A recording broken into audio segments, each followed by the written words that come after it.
Sinds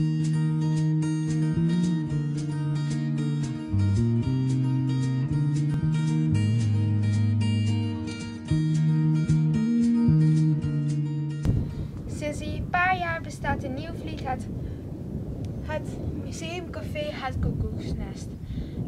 Het ziet er wel geheimzinnig uit. Ik zou wel willen weten wat er binnen allemaal is.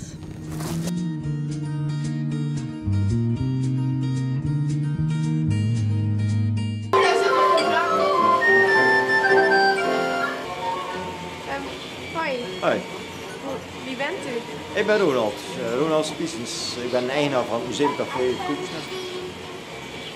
En tevens dan altijd creatief vormgever. Wat is een museumcafé? Een museumcafé. Nou, hier komt eigenlijk alles tezamen wat ik in mijn vorige loopbaan zeg maar, heb gedaan.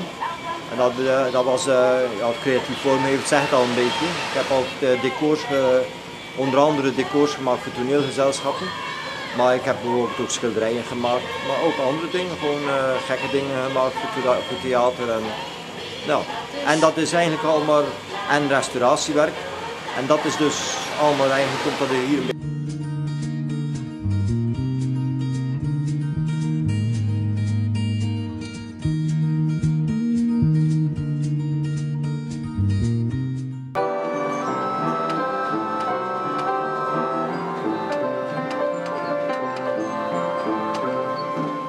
Hoe bent u op de naam gekomen?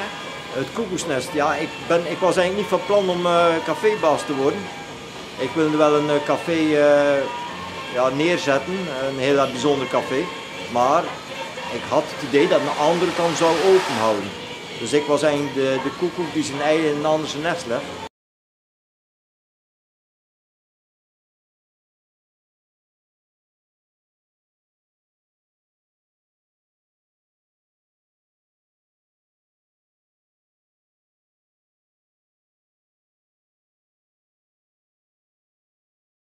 En hoe lang bestaat het al?